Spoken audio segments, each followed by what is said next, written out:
रंगभूमी दिनानिमित्त आपणा सर्व रसिकांना हार्दिक शुभेच्छा. मराठी संगीत नाटकांची सुरुवात झाली ती 16व्या शतकापासून असं म्हणायला हरकत नाही. कारण इतिहासाचार्य V.K. राजवाडे यांना तंजावर इथल्या एका रामदासी मठामध्ये इसवी सन 1690च्या सुमारास लिहिलेल्या श्री लक्ष्मीनारायण कल्याण या नाटकाची हस्तलिखित प्रत मिळाली. त्यावरून त्यांनी असा दावा केला की मराठी नाटकाची परंपरा या शतकापासून सुरू झाली. कैलासवासी विष्णुदास भावे यांनी 1843 साली सांगलीमध्ये सीता स्वयंवर या नाटकाचा पहिला प्रयोग केला आणि मराठी रंगभूमीची प्रतिष्ठापना केली असं म्हटलं जातं. मराठी संगीत नाटकांनी किर्लोस्कर युग, देवल युग, गंधर्व युग, कोल्हटकर युग अशी अनेक सुवर्णयुग पाहिली. अशी शतकानुशतकांची परंपरा लाभलेली मराठी संगीत रंगभूमी शके 1802 अश्विन वद्य त्रयोदशी रविवार म्हणजेच 31 ऑक्टोबर 1880 पुण्याच्या बुधवार पेठेतील आनंदोद्भव नाट्यगृहामध्ये संगीत शाकुंतल नाटकाचा पहिला प्रयोग संपन्न झाला आणि मराठी रंगभूमीवरील संगीत नाटकांचं युग सुरू झालं. नांदी होती अर्थातच पंचकुंड नररुंड मानधर.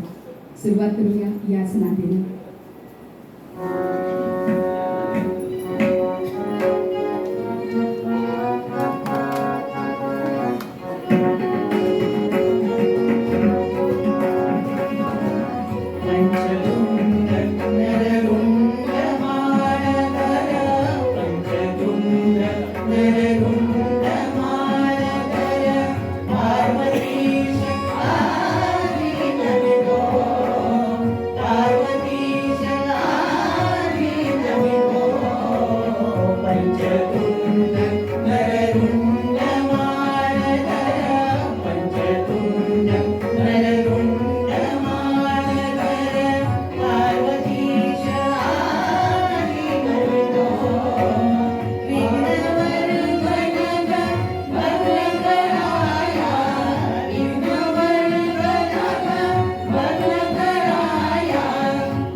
संगीत शाकुंतल नाटकाच्या पहिल्या प्रयोगानं मराठी रंगभूमीवरील संगीत नाटकांचे युग सुरू झालं.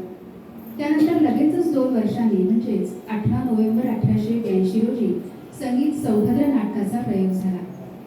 यातली नाट्यपद, त्यातलं संगीत हे आजही टिकून आहे, कारण त्यातला ताजेपणा. अण्णासाहेबांची प्रासादिक आणि सुबोध पद्यरचना सामान्य प्रेक्षकांच्या मनात ठसली, घराघरात पोहोचली. यमन, भूम, ललत, जोगिया असे लोकप्रिय राग तर त्यांनी वापरलेच, पण वद जाऊ कुणाला शरण आणि बलसागर यासारख्या पदांना त्यांनी लावणीची चाल दिली आणि एका अर्थी लावणीला प्रतिष्ठा मिळवून दिली. या नाटकाला नुकतीच 143 वर्ष पूर्ण झाली, आपल्या सगळ्या रसिकांना माहिती असेलच. तरीही यातले काही प्रसंग आजही आपल्याला ताजे वाटतात. सुभद्रेच्या प्रेमचिंतनात अर्जुन शंकाकुल अवस्थेमध्ये असताना नारद मुनींचा विणारव कानी पडतो आणि पाठोपाठ शब्द कानी येतात, राधाधर मधु मिलिंद जय जय.